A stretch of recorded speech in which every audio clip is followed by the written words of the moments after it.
وفرش مرفوعة إنا أنشأناهن إنشاء فجعلناهن أبكارا عربا أترابا لأصحاب اليمين ثلة من الأولين وثلة من الآخرين وأصحاب الشمال ما أصحاب الشمال في سموم وحميم وظل من يحموم لا بارد ولا كريم إنهم كانوا قبل ذلك مترفين وكانوا يصرون على الحنث العظيم وكانوا يقولون أئذا متنا وكنا ترابا وعظاما أئذا متنا وكنا ترابا وعظاما أئنا لمبعوثون أو آباؤنا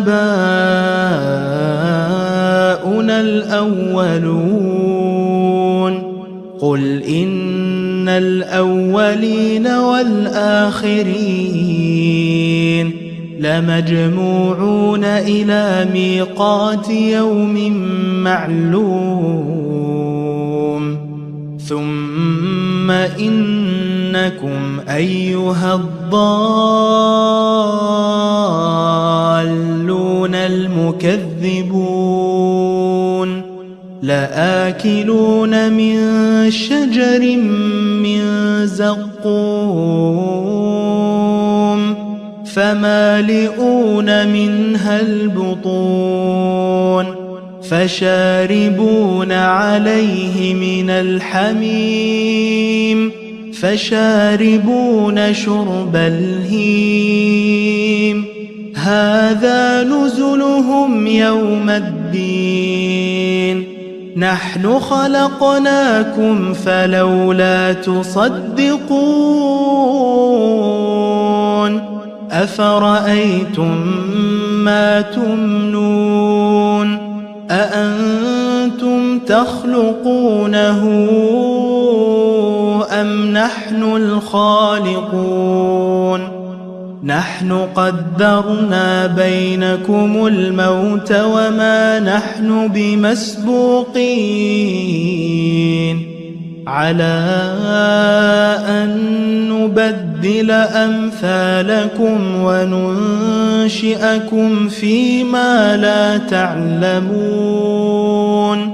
ولقد علمتم النشأة الأولى فلولا تذكرون أفرأيتم ما تحرثون أأنتم تزرعونه أم نحن الزارعون لو نشاء لجعلناه حطاما فظلتم تفكهون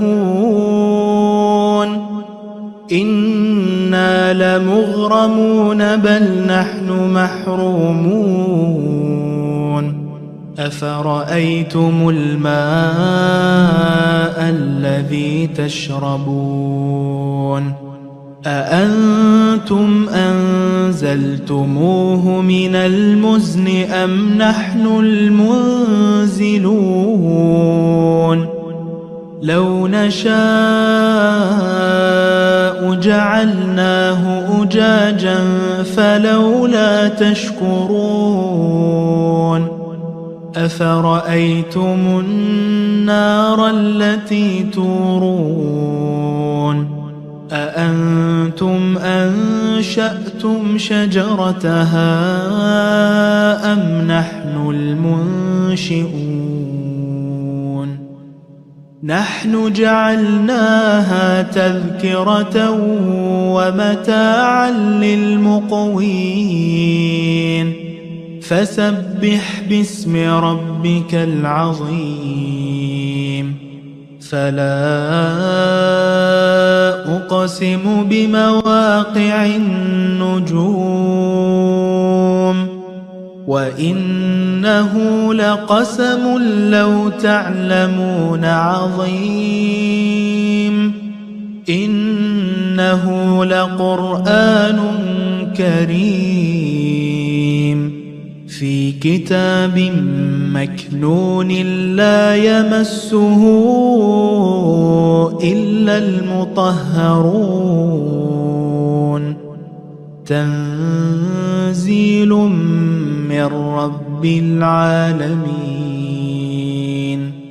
أفبهذا الحديث أنتم مدهنون وتجعلون رزقكم أنكم تكذبون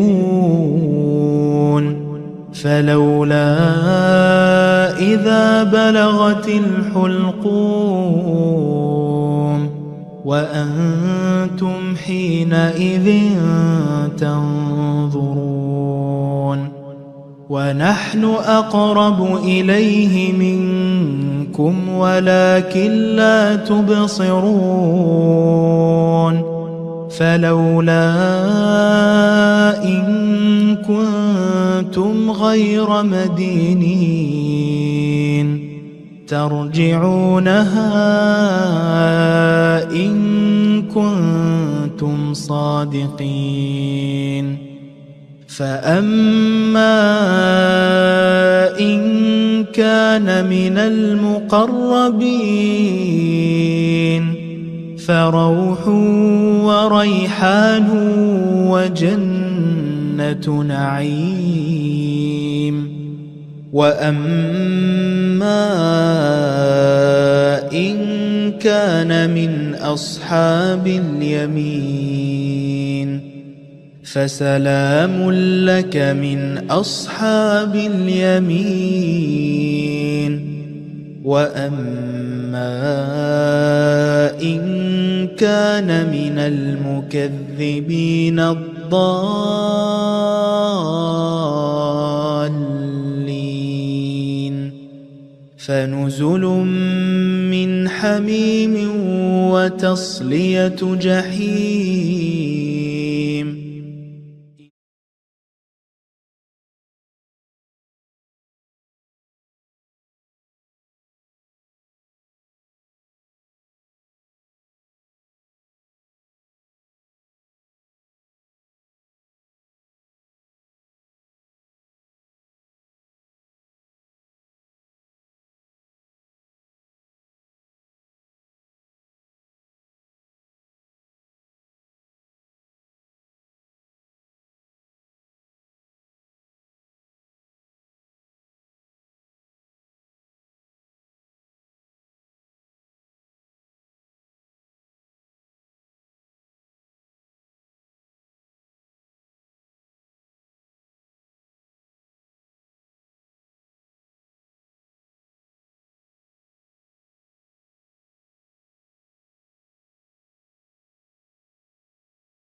أعوذ بالله من الشيطان الرجيم بسم الله الرحمن الرحيم الحمد والثناء لله رب العالمين وصلى الله على سيدنا ونبينا محمد وعلى آله الطيبين الطاهرين.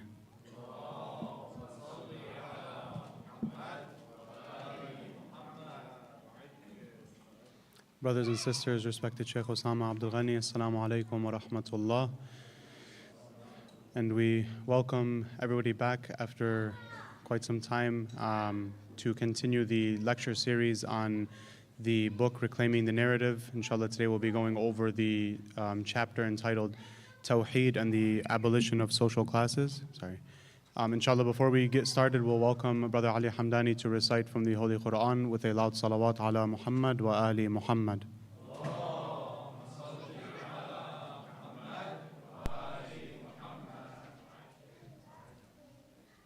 صلوا على محمد وآل محمد.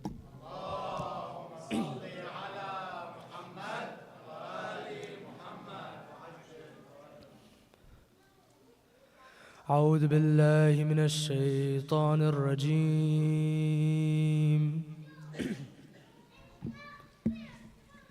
بسم الله الرحمن الرحيم.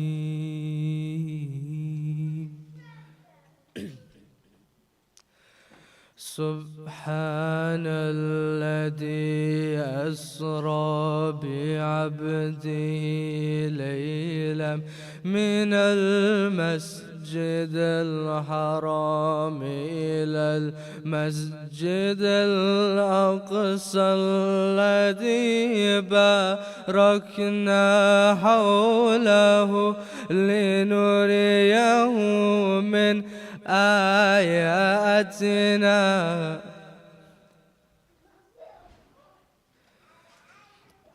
من مسجد الحرام إلى المسجد الأقصى الذي باركنا حوله لنريه من آياتنا إنه هو السميع البصير. وآتينا موسى الكتاب وجعلناه هدى لبني إسرائيل وجعلناه هدى لبني إسرائيل ألا تتخذوا من دوني وكيلا. ذرية من حملنا مع نوح ذرية من حملنا مع نوح إنه كان عبدا شكورا.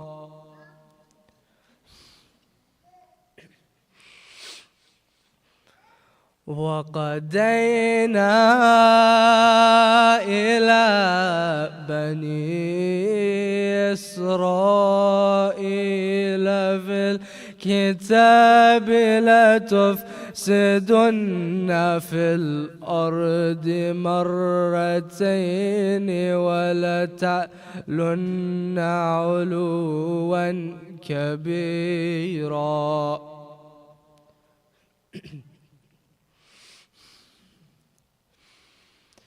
فإذا جاء وعد أولاهما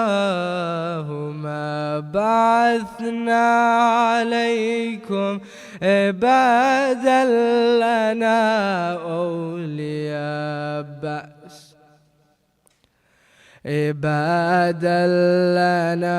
أولي بأس شديد فجاسوا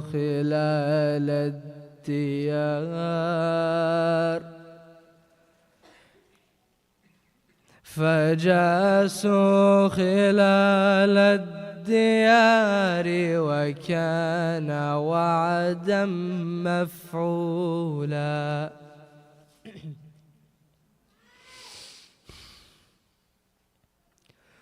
ثم رددنا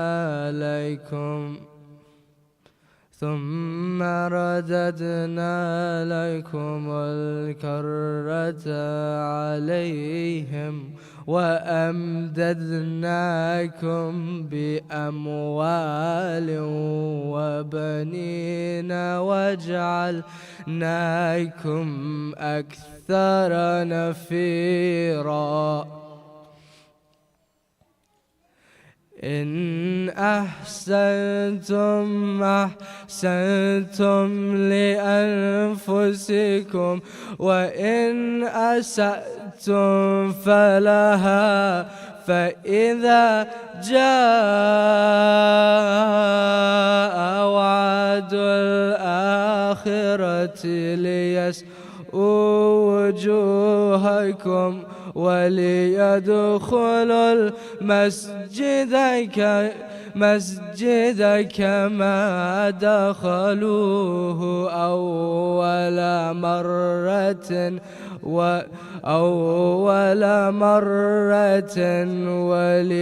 وليتبروا ما علوا تتبيرا عسى ربكم أن يرحمكم وإن عدتم عدنا وجعلنا جهنم للكافرين حسيرا صدق الله العلي العظيم صلوا على محمد وآل محمد.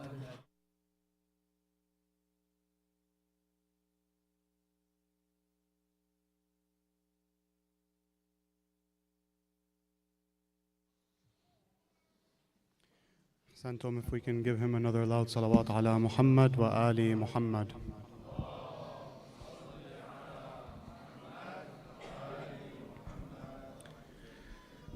Bismillah ar-Rahman ar-Rahim. Inshallah, just a quick point before welcoming our dear Sheikh Usama. This is a reminder that actually, alhamdulillah, was given to some of us by Sheikh Usama, and he might even touch upon it tonight as well. But given the circumstances and everything that we're seeing out of Palestine, it is very important that, inshallah, so that we don't lose our morale, to understand that despite all of the tragedy that the people of Palestine and the Ummah altogether are facing right now, there are also a great many victories that are, inshallah, leading up to the final victory. And I think one of those things just to keep in mind is it seems that we are witnessing the manifestation of what Imam Khomeini rahmatullah alayh famously stated when he said that if every Muslim was to take a bucket of water, we would wash Israel into the ocean. And we see right now the Muslimin all across the Islamic countries, especially the neighboring countries of Palestine al-Muhtalla, are marching to the borders and the walls are caving in on the usurping Zionist regime. And inshallah, after the sacrifice necessary, liberation will be very soon. We ask Allah subhanahu wa ta'ala once more for mercy for the shuhada and patience for the families of the shuhada, and strength and victory for the mujahideen and the resistance fighters fi sabilillah. Inshallah, with that, it's my honor and my pleasure to welcome our respected and dear Sheikh Usama Abdulghani with 3 loud salawat ala Muhammad wa ali Muhammad.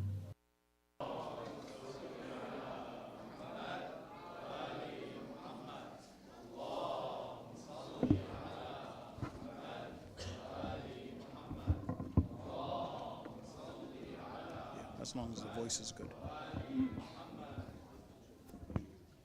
For me, it's comfortable. Is the voice, is it? Take your time.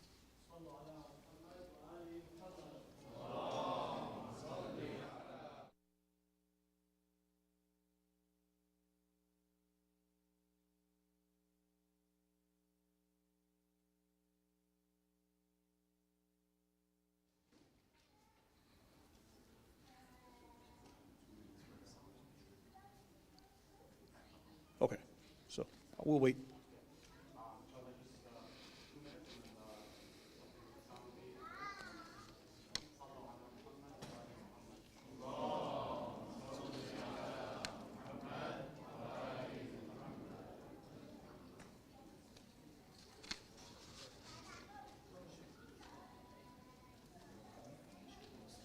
Ready?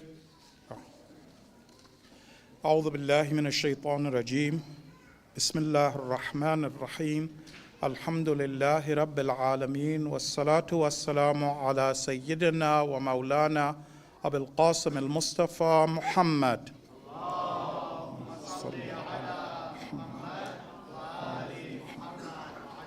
وعلى أهل بيت الطيبين الطاهرين المعصومين لا سيما بقية الله في الأراضين روحي وأرواح العالمين له الفداء رب اشرح لي صدري ويسر لي أمري واحلل عقدة من لساني يفقه قولي. So dear brothers and sisters in Islam, Assalamu alaikum wa rahmatullah. Is this good? All right. So before I begin tonight's lectures, I would like to request that you join me in reciting Surah Al-Fatiha. We're going to be praying for the souls of the shuhada. We will be praying that Allah gives sabr to the families, those who've lost loved ones. We're also going to ask Allah that He elevate the station of those who gave them the means of defending themselves and their families, like Shaheed Qasim Sulaimani. Please join me in reciting Surah Al-Fatiha preceded by Salawat ala Muhammad wa Ali Muhammad.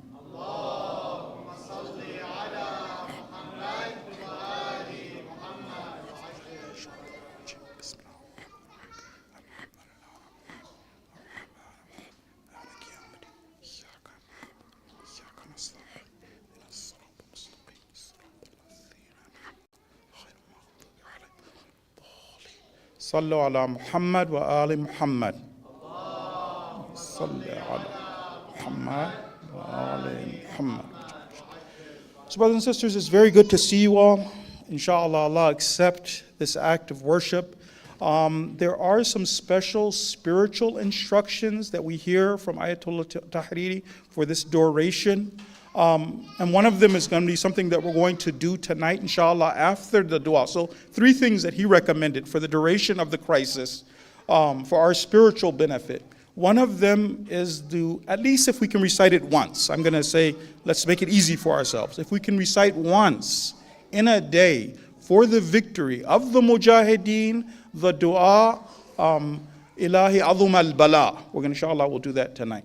There are other instructions, things that he mentions, but even if we could take that as one practical thing that we all do for the duration of this, then we will get spiritual benefit. It also helps those mujahideen who are out there.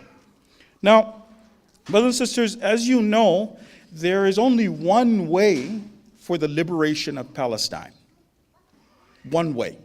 That one way is resistance. They have to keep standing up to the bully, keep throwing punches until Allah liberates them. That's the only way. Allah tells us a story, and I'm going to mention one of the verses of the Quran. He was talking about the time of Nabi Musa. Nabi Musa and Nabi Harun, when they were facing their Pharaoh, the Pharaoh of their time. Things got very tough. I'll mention the ayat of the Quran. You can read the verses that come before, the verses that come after. Things got very tough for Nabi Musa and Nabi Harun, but they were resisting. Things got to the stage that those merciful prophets of Allah asked Allah to destroy the enemies. When they said that, in the verse that I'm going to share with you, Allah says, I answered your prayers. But He says it's conditional. Those conditions apply to you and I. They apply to our brothers and sisters in Palestine. So brothers and sisters, if you can join me, because we want to look at the ayat of the Quran together. We want to learn from God's book together. We want to ponder the verses of the Quran so that we learn these lessons. If you can join me in searching for Surah number 10. So Surah number 10 and verse number 89. 1089. Anybody who finds it, if you find it, raise your hand. So then after that, okay. Let's see. Do you guys see this? Do you see? قَالَ قَدْ أُجِيبَتْ. Okay. So let's look at that verse. Let's look at the Arabic of this together. So they've prayed in the verse that preceded this, they prayed for the destruction of Allah's enemies, the Pharaoh of that time.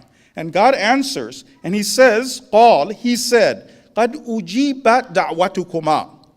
Your prayer, your dua, your supplication has been answered. I've responded. Yes, I'm going to do that.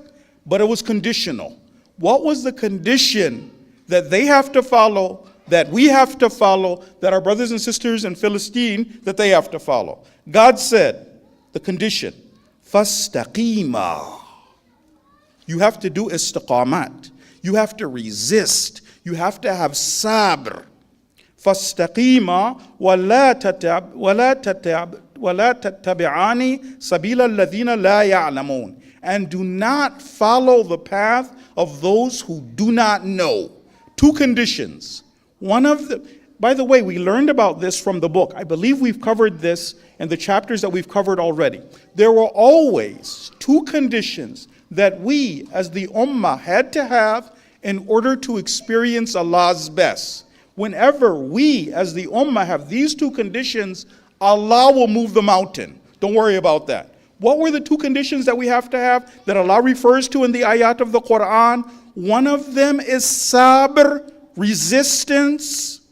The other one is iman, faith. Don't follow the path of those who do not know. You stick to Islam, your Islamic principles. You be good with God. So one iman, the other, that resistance, that sabr. So they have to do that. Of course, there's a powerful message in that for us as well. For those of us who are outside of the physical battlefield, because tonight's speech is going to be a lot about what we can do. There are big lessons in that for us as well. But it is our Islamic responsibility.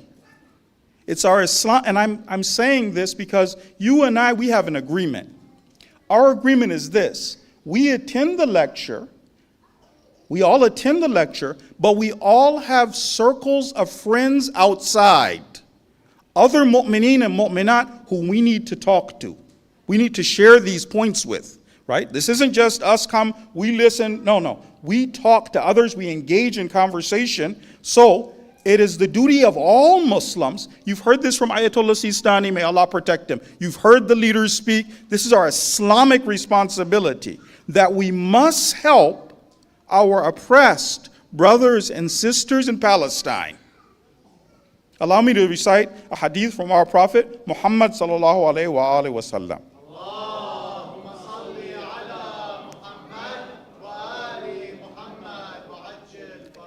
And it's necessary for us to hear these things and know that I can't be a good Muslim without doing my job. What does the Prophet say? Man sami'a rajulan. Whoever hears a person, man sami'a rajulan yunadi ya lil muslimin. And that man, that person, that individual, that nation is calling out for help from the Muslims, falam yujibhu. But this Muslim says, I'm not going to answer that call. This isn't my fight. What does the Prophet say? Falaysa bi Muslim. This is very serious. The test of Palestine for all of us, for our qiyamah, is very important. For the last day, whoever doesn't respond to the call of the oppressed is not a Muslim. Rasulullah says.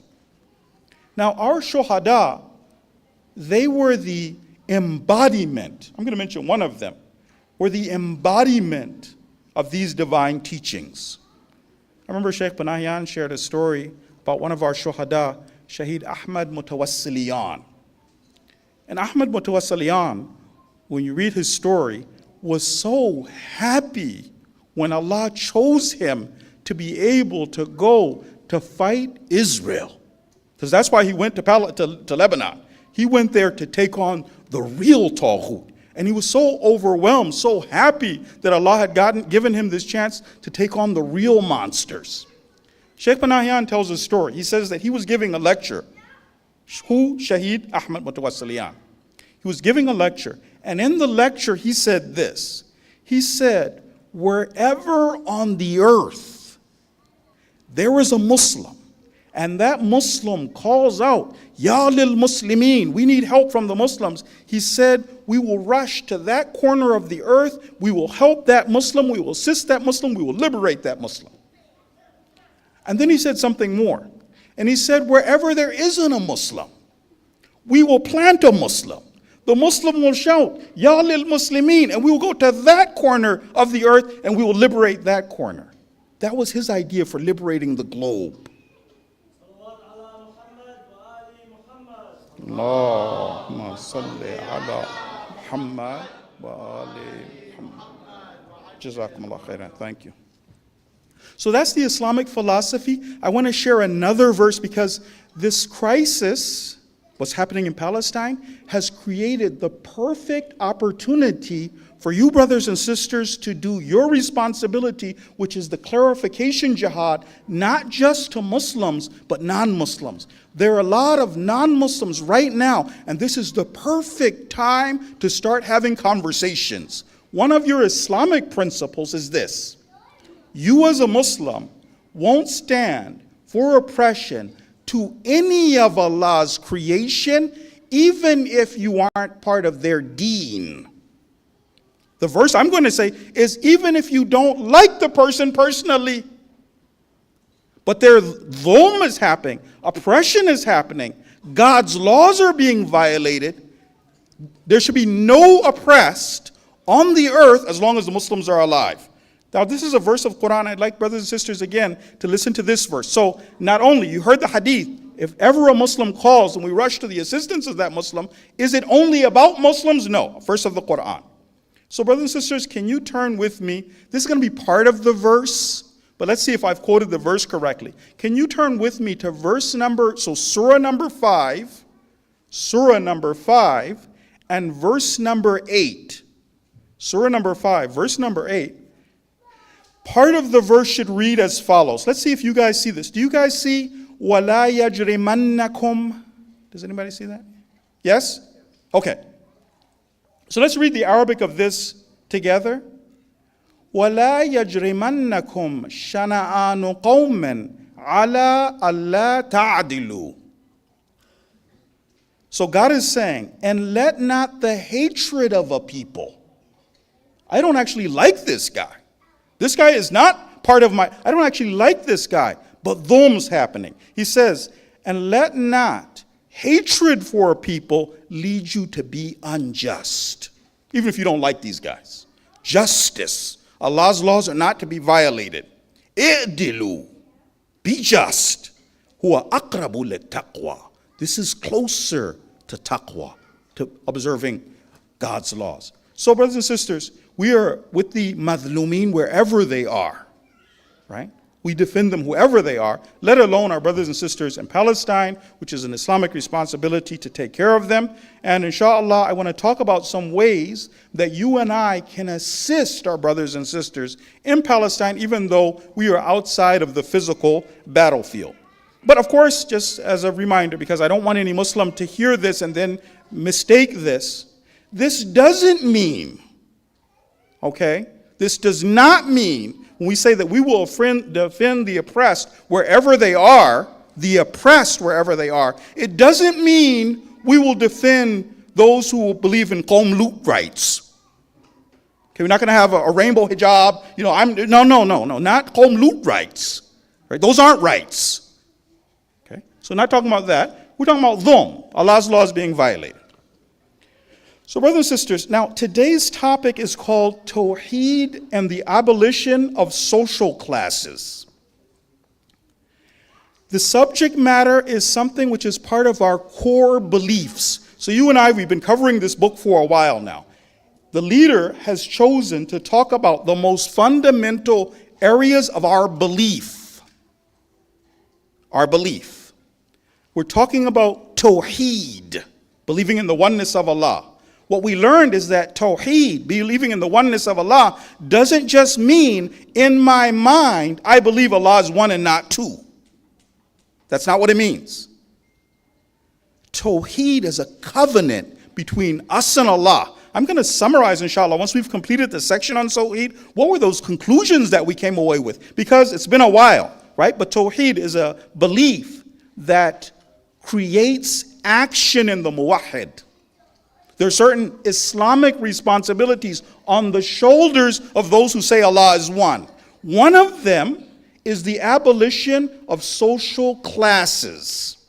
Now, brothers and sisters, this particular topic is absolutely related to what's happening in occupied Palestine. Salawat ala Muhammad wa ali Muhammad.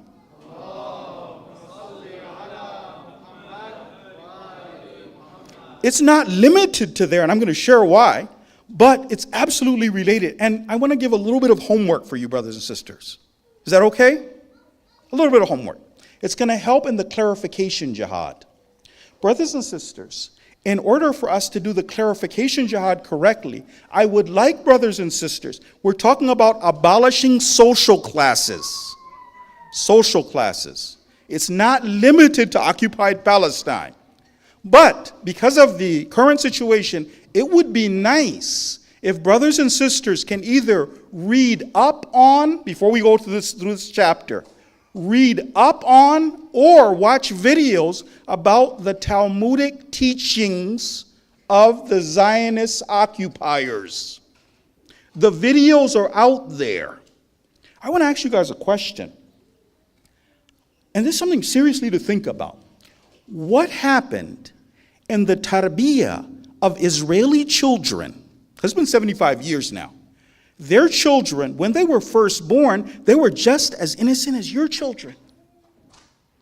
What happened? What kind of tarbiyah did they receive that they can do those kind of atrocities and not bat an eye?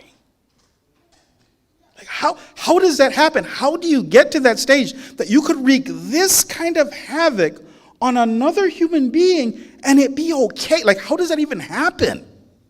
And now you're seeing that you're watching them when now they should be fighting for public opinion, right?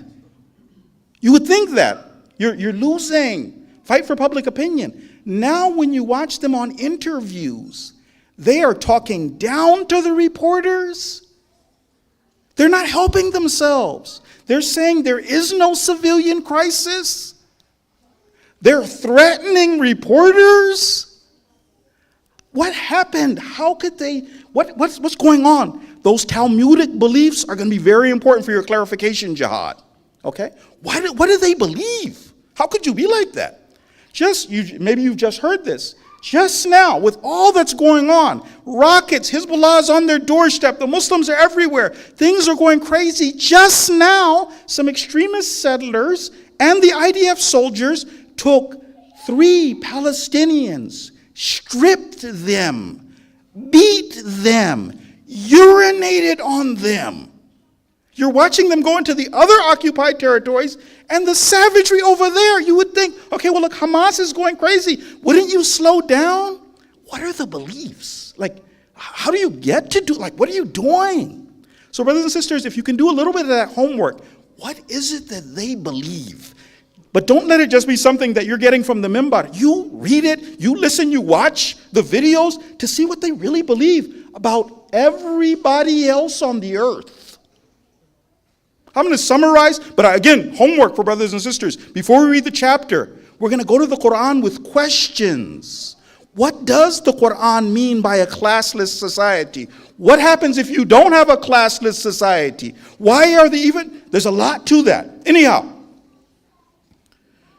Now, what they believe, what you believe, is that we are all the children of Adam. All of us are Bani Adam. We're all the children of Adam. They believe they are God's chosen people. The rest of us were created to serve them. We are human animals. If we accept our slave status, then we can be allowed to live as second-class citizens. It's okay. If we push back, if we fight back, we are to be slaughtered with impunity. This is their beliefs. Now they're saying it out loud. They're ministers, these far-right ministers.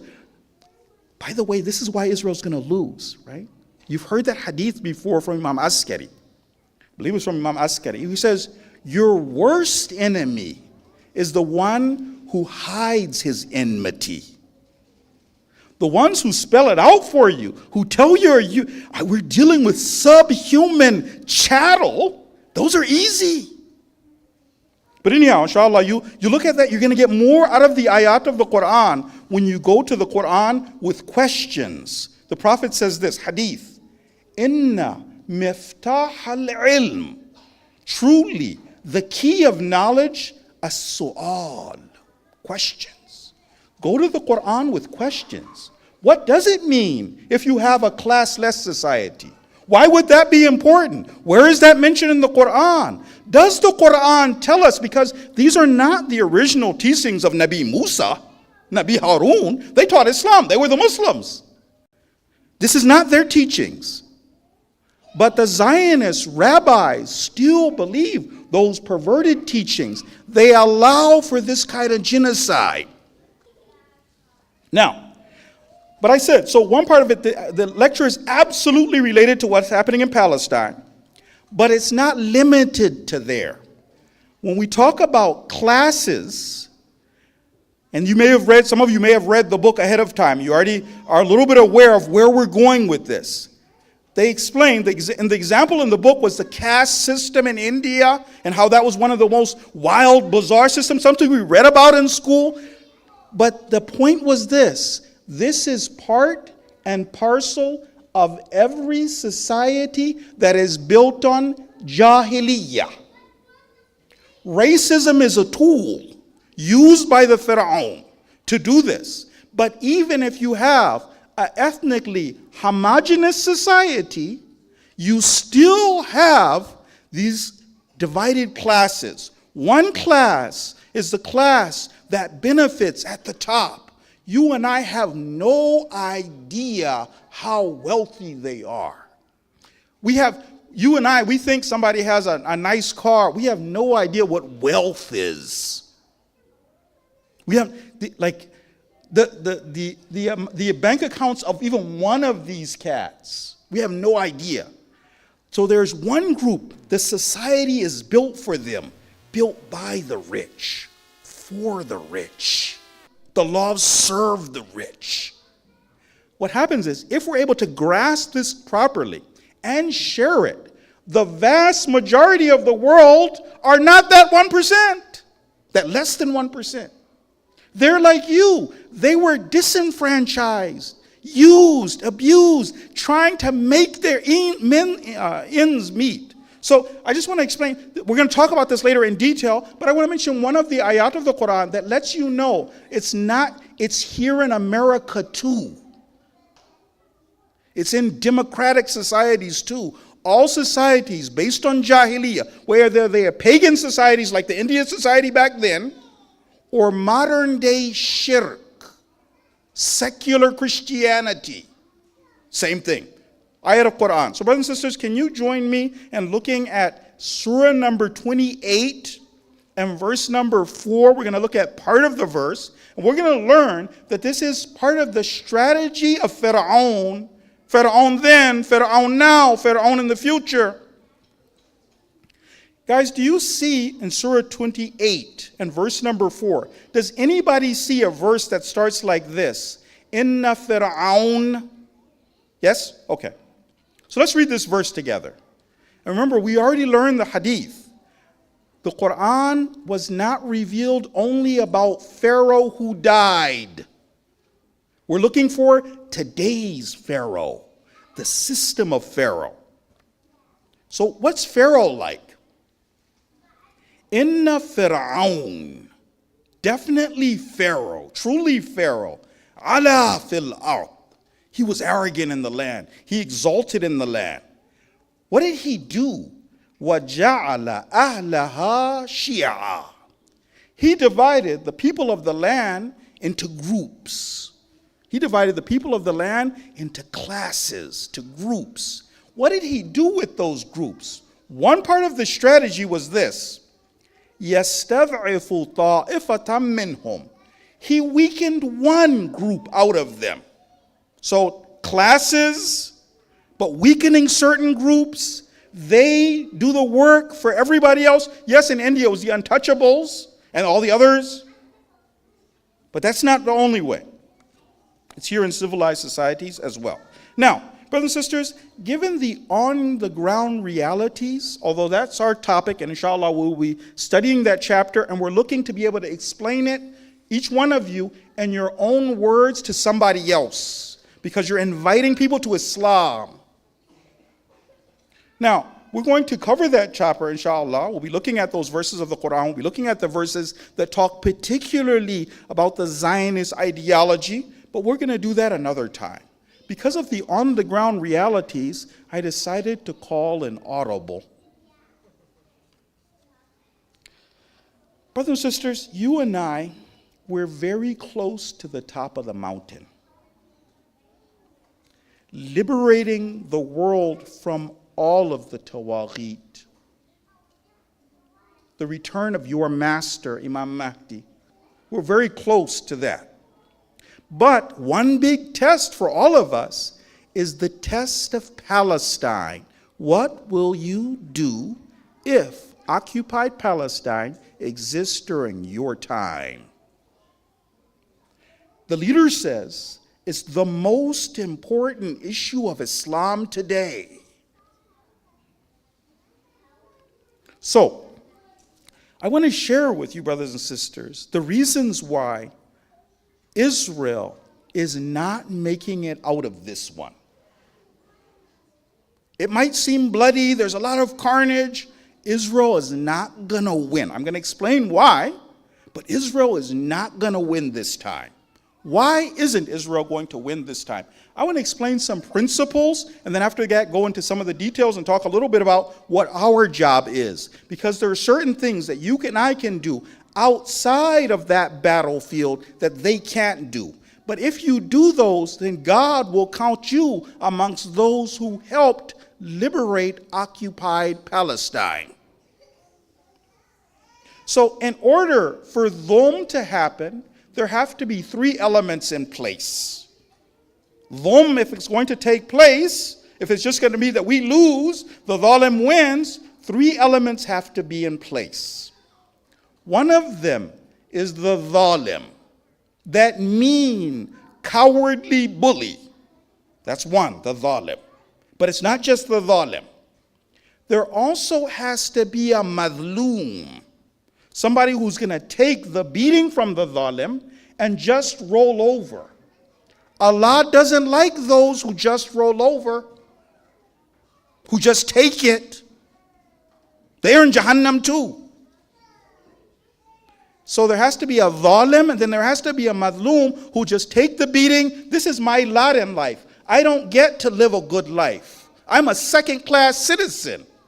The zalim and that madloom, and then there's another group that also has to be there in order for them to take place. In order for them to take place, there also has to be bystanders, spectators who are just watching this happen. Unless those three are in place, them won't take place. So because you, as the ummah of Rasulullah Muhammad sallallahu alayhi wa sallam, Allahumma salli ala Muhammad wa ali Muhammad, because you are saying, I'm not going to let this happen on my watch. Enough is enough. The ummah is pushing back. Because of that, they don't have the bystanders. You're not indifferent. It's not just going to happen on your watch. You're going to be pushing back against the zalimeen. Okay? But now we have to talk a little bit about our responsibility. I want to talk about the clarification jihad with a little bit of focus on what it is we're actually supposed to do. But one of them is to talk about a little bit about how vital is the clarification jihad to the liberation of Quds.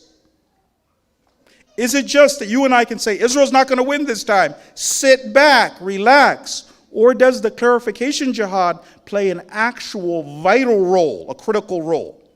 Because we have our foot on Israel's throat, but Israel isn't dead yet. So how important is it? Let's talk about the thawab of it. the reward of you having conversations, of you explaining to people, of you connecting the dots, how great is the reward for the clarification jihad? Once our Prophet was speaking to a man about the reward of guiding someone. Listen to the hadith. He says, لِأَنْ يَهْدِيَ اللَّهُ بِكَ رَجُلًا وَاحِدًا. If God even guides one person through you, Allah is the Hadi, but you do your part, clarification jihad. If God even guides one person through you, he says, خَيْرٌ لَكَ مِنَ الدُّنْيَا وَمَا فِيهَا. It is better for you than the entire dunya وَمَا فِيهَا. Now, that means conversations, that means not being shy, that means people come over and they're asking questions and you're looking for these opportunities. You want to share, you want to talk, you want to engage in conversation, you want to unravel the knots. Out of the clarification jihad, how important is the digital resistance? Not only the conversations, which are necessary, but the digital resistance. The leader says, he says, if I was not the leader today, if I wasn't the leader, he says that I would be in charge of the social media in Iran.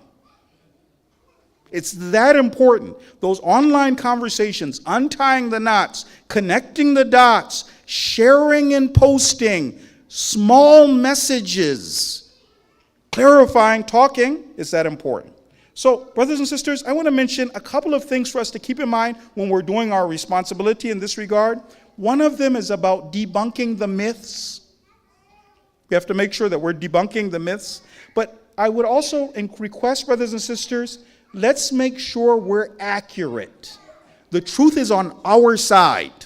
We don't have to fabricate anything. Our information is clear. Don't fabricate anything. Share the stuff you're sure about and do research. So that's one.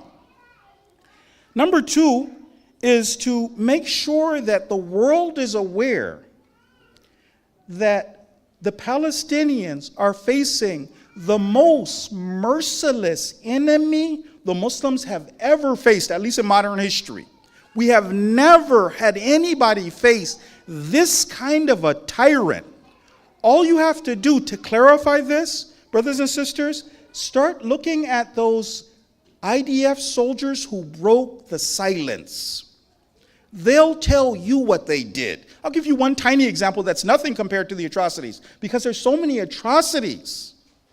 One example that the IDF soldiers talk about is this. They say one of our jobs in the occupied lands is to make our presence felt. So what that means is it's 10 o'clock at night, we pick a random Palestinian house we know this guy isn't a terrorist, and we go inside their house. We line all the women up, we line the children up, we're taking pictures, we're walking through the house, we're searching it, flipping it upside down. We do that for a couple of hours, then we start on the next house. And we do that till 8 o'clock in the morning. And the Palestinians, imagine the horror. You and I, can you imagine armed soldiers, police, breaking into your house, lining you up, weapons, taking pictures of your kids, dragging your small children out of bed, photographing them, and it being so ordinary. The IDF soldiers said that, one of them was an American. He said, what was shocking to me, he said that we were going into occupied West Palestine. He said that what we did was, we came to this Palestinian man's house, we broke in, we set up camp, and we just occupied his house. They told me, because I could speak English, they said, you talk to the guy. And he said, the guy acted like this happened all the time. He was shocked that we came in, we held him. He said we wouldn't let him leave. We wouldn't let his family leave. The guy's like, well, I've got to go to work the next day, such and such. We just kept them prisoners. We just did that. If you look at what the apartheid is, what it's like to go through those cameras, look at, just as part of your research, how many Palestinian children were born when their mothers got stopped at these checkpoints and they wouldn't let the ambulance go through. And the children are born right there in the ambulance or on the ground, right? And they just won't let them go through. How many thousands? Like, the stuff is so horrifying. Literally, you and I, we have no idea how savage they are. So, part of our job is to make sure the people of the world are aware of part of Israel's dhulm. They don't know how terrible it is. It is unbelievable. And you're doing research, you're just sharing facts. So one part of it is definitely to do that, but make sure they know just how savage these individuals are. Another one, brothers and sisters, is to compare notes. Now, some of you are better at engaging with the enemy than others. You've learned how to debunk the myths. You've learned how to work your way around shadow bans.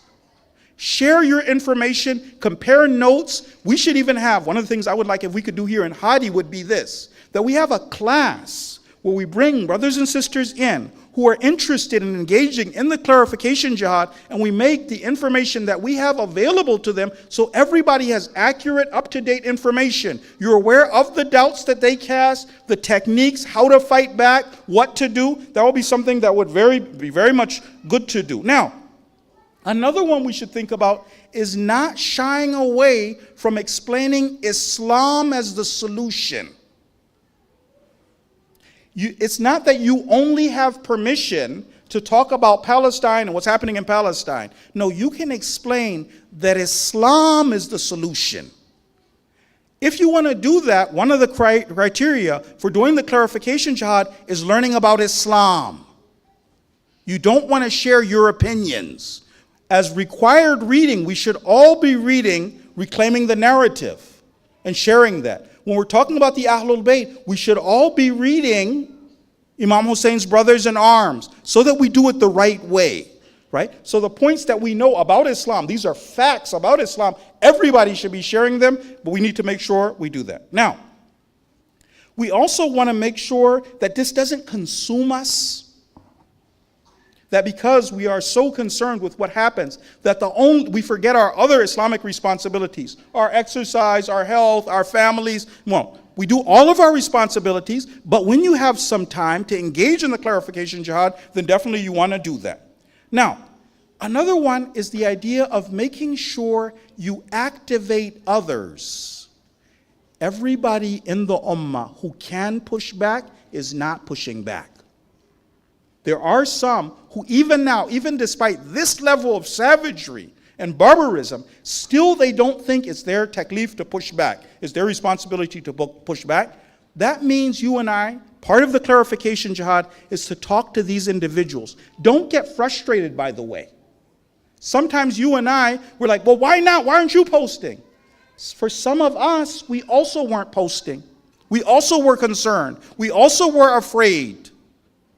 We have to go in and untie the knots. Why is it that now someone still wouldn't feel it's their responsibility, right? That's our job. We go in, we sit, we talk. We're not frustrated. We're having conversations. We're coming from a place of love. Imam Ali says, Man ahabbaka nahak. The person who loves you stops you. Now, one part of the clarification jihad is making sure that we make people understand that their test is not Fir'aun of that time, Yazid of that time. Their test, some people think they're saving themselves for Imam Mahdi, right? So I'm not doing it right now. When Imam Mahdi comes, I'm going to, right? With those individuals, part of untying the knots is making them understand the test is right now. Not a future, a vague future. Who knows when Imam Mahdi is going to come? So I have no responsibility to him. But I go crazy for Imam Hussein, but I wasn't there then. Your test is now. Let's just a line. You're going to find other ways of doing this. A line from Ziyarat Ashura. We say this to Abu Abdullah. Ya Abu Abdullah. So we're addressing the Imam. Inni silmun liman salamakum. I am at peace with those who are at peace with you. وَحَرْبٌ لِمَنْ حَارَبَكُمْ. And I'm at war with those who are at war with you. إِلَى يَوْمُ الْقِيَامَةِ. It's the line of Imam Hussein. It's not Imam Hussein then. This is now. إِلَى يَوْمُ الْقِيَامَةِ. Imam Hussein in his famous words says that the ummah would be destroyed if there was a leader like Yazid. It's the system of Yazid. So that's part of our job. One part of it is explaining fake taqiyya, wrong taqiyya. What is that? Because taqiyya is part of the deen. It is part of the deen. We do have hadith about that. Chapter number 10 of the leader's book explains what true taqiyya is. You have to go over, read that, explain to people so they know. But I'm going to talk about debunking fake taqiyya. Part of the reason for the delay of the coming of the imam is people have a wrong understanding of taqiyya. And we've been warned about that by the Ahlul Bayt. Part of the misery of the Muslims right now is fake taqiyya, wrong taqiyya. Maybe people's hearts might be in the right place, but it's absolutely wrong. Let me give you an example. This story is from the time of Imam Sajjad. So Imam Sajjad warns us. He says this. He says, Ittaqullah ma'ashira shi'atina. O Shia, he says, have taqwa of Allah. وَلَا تَسْتَعْمِلُوا الْهُوَيْنَا وَلَا تَقِيَّةَ عَلَيْكُمْ. He says, beware of weakness, being intimidated, and there is no taqiyya, that's your responsibility. And he tells the story of a man at the time of Amirul Mu'mineen. And this guy was bitten by a snake.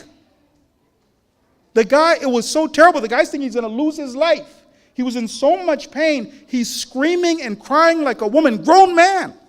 They bring this man to the presence of Amirul Mu'mineen. He says, you're going to live. Some months later, they bring the man back. The guy's still suffering. At this stage, the Imam says, do you know what happened? Why did that snake bite you? Why misery? He says that Salman bin Farsi was being attacked. People were saying things, people were doing things, and you could have pushed back. It wasn't the case you're going to lose your life. It wasn't the case you're going to blow your brains out. You could have pushed back. You didn't. And that snake is because of this. He said, do istighfar. Make the firm niyyah. It'll never be the case that I will do taqiyya in an area where I'm not supposed to. Make that niyyah so you can get cured. So, this wrong understanding of taqiyya, the leader explains what the right taqiyya is. It's another way of moving forward. You're pushing back against the enemies. The Ahlul Bayt were martyred because of taqiyya. This taqiyya is not the right taqiyya. What happens though is that wrong taqiyya is part of the problem. People thinking they don't have a responsibility. I'm going to give you a story that's not true, inshallah. Can I give you a story that's not true? Sometimes you know that the conclusion is wrong, and that tells you that the formula must be a mistake. The conclusion's wrong, the formula must be a mistake. Once they said there was this scientist, and this scientist was studying frogs, and he wanted to see how far could frogs jump. So he set up a line, he got a frog, and he ordered the frog. He said, jump, frog, jump. And the frog jumped 4 feet. And he wrote in his notebook, a frog with 4 feet jumps 4 feet. Then he cut off one of the frog's legs. And he ordered the frog. He said, jump, frog, jump. And the frog jumped. And this time, he jumped 3 feet. And he wrote in his book, a frog with 3 feet jumps 3 feet. Then he cut off another leg. He said, jump, frog, jump. The frog jumped. He jumped 2 feet. He said, a frog with 2 feet jumps 2 feet. Finally, he cut off the leg, and the frog had 1 leg. He said, jump, frog, jump. And the frog jumped. And he only jumped 1 foot. And he said, a frog with 1 foot jumps 1 foot. Then he cut off the last leg. Then he said, jump, frog, jump. And the frog didn't jump. And he ordered again, jump, frog. And it didn't jump. So he wrote in his book, he said, a frog with no legs goes deaf.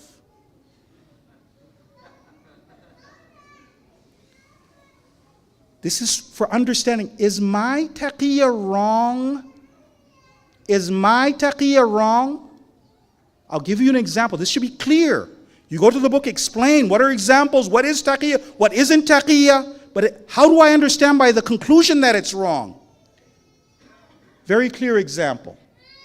The leader, this is for the camp of the leader, and those who are understanding the Quran from the Quran.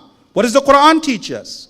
The book you're reading is 500 pages of the leader practicing taqiyya. Imam Khamenei practicing taqiyya. 500 pages. When the savak are there in the gathering, the leader, when he's giving those lectures, these 500 pages, the leader's been arrested 5 times. The savak are there and he knows that they're there. He's speaking, doing taqiyya, because he's trying to get the message for it. He explained what taqiyya truly is in Imam Hussein's Brothers in Arms, but he's practicing taqiyya. He's practicing taqiyya. For some of us, because we think of danger, the danger threshold, right? For here in the West, if we don't do taqiyya, there's a slap on the wrist. But we think that danger threshold, whatever that is, in our mind, our formula, that means I shouldn't speak the truth because there's danger. The leader explains what it is. In whatever case, my formula is because there's danger, I shouldn't speak out. When the leader was practicing taqiyya, when there was real danger, read the book. If you think talking about Palestine is dangerous now, what would you have thought of the leader delivering those lectures with the savak sitting there? When he's been arrested, when the other mu'mineen are there. Isn't he aware of taqiyya? He's a mujtahid for 20 years. He doesn't know. He's practicing taqiyya. And then he's delivering that lecture, and listen to the words of the leader. How does he push back? Right in front of us. So, if my taqiyya would mean attending the lectures of the leader at that time would have been haram. If now tweeting about Palestine, attending a rally, if that's haram, if that's difficult, then what about sitting in the lectures of your leader? Sitting in the lectures of your leader under the most severe circumstances. You 100% would have said that that's absolutely wrong. It's ilqa'un nafs ta'luka, throwing yourself into perdition. It's against the Quran. So, if your taqiyya means the revolution of Imam Khomeini was wrong, supporting Imam Khomeini was haram, because it was difficult. Ahlul Bayt didn't say taqiyya. Yes, they did. So, if you wouldn't have supported Imam Khomeini, you wouldn't have been in the lectures of Ayatollah Khamenei because of your wrong taqiyya, then 100% you definitely would have said helping Imam Hussein in Karbala was absolutely haram. You think the revolution was difficult under the Savak. What do you think about Karbala?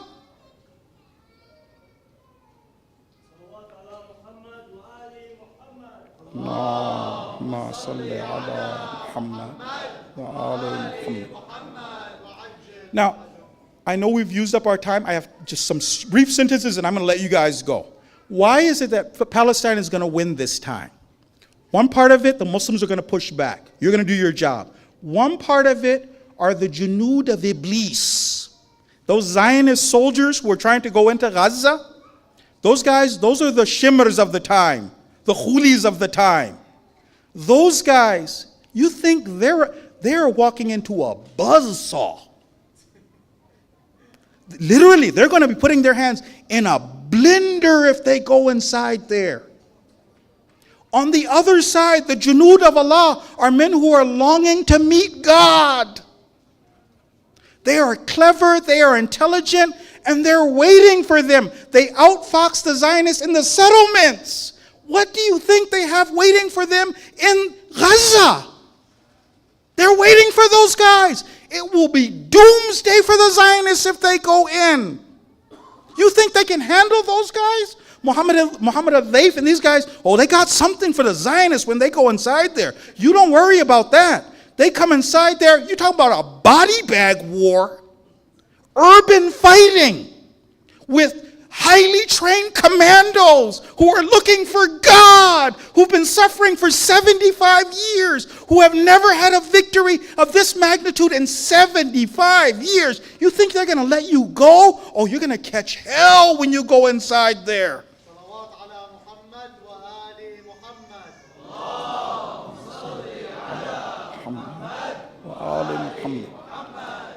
But that's just Gaza.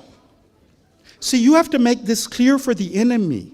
What's going to happen when the Iraqi resistance that's already told you we're getting involved, when they get involved, what do you think will happen when Syria gets involved, the resistance in Syria? You've already seen the rockets from Yemen. This hasn't even started yet. Only the resistance knows the 0 hour. That's nothing. Wait till the Rizwan brigades come in. You want to see hell on earth? They've been waiting for you. Somebody needs to tell these Zionists, don't do that. Don't send your... You know what? Because it's those gutless politicians who know those kids are walking into a bloodbath. But they don't care. It's not their kids.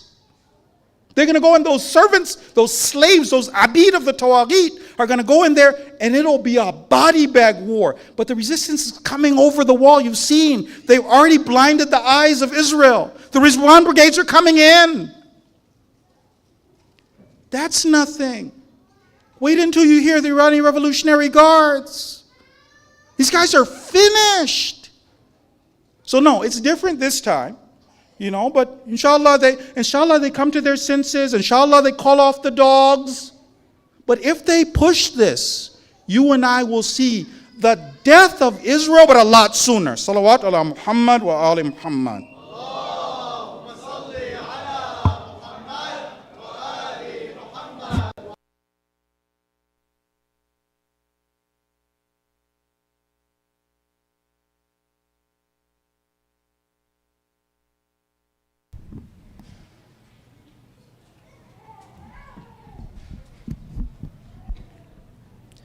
Inshallah, if everyone can join me in reciting Dua al-Faraj, just standing up and facing the Qibla.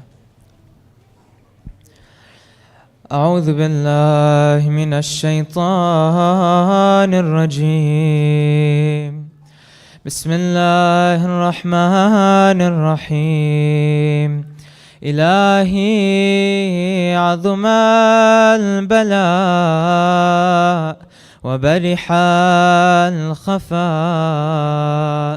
وانكشف الغطاء وانقطع الرجاء وضاقت الأرض ومنعت السماء وأنت المستعان وإليك المشتكى وعليك المعول في الشدة والرخاء اللهم صل على محمد وآل محمد أولي الأمر الذين فرضت علينا طاعتهم وعرفتنا بذلك منزلتهم ففرج عنا بحقهم فرجا عاجلا قريبا كلمح البصر أو هو أقرب يا محمد يا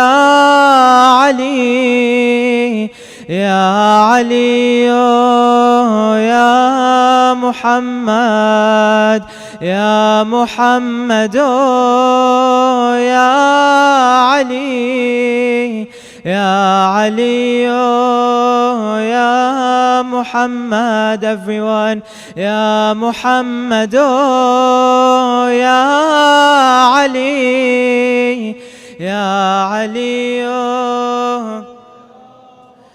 مهدك فياني فإنكما كافيان وانصراني فإنكما ناصران يا مولانا يا صاحب الزمان الغوث الغوث الغوث أدركني أدركني أدركني الساعة الساعة الساعة العجل العجل العجل يا أرحم الراحمين بحق محمد وآله الطاهرين.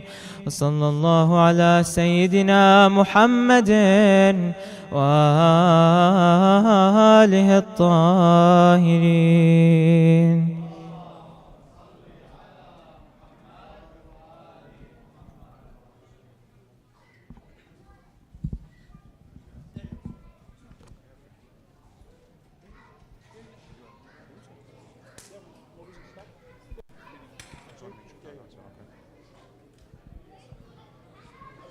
Thank you to all the brothers and sisters for coming out. Inshallah, next week, Friday, same time, we'll have our program. And just please stay tuned on WhatsApp and social media for any announcements, inshallah. Sallu ala Muhammad wa ali Muhammad.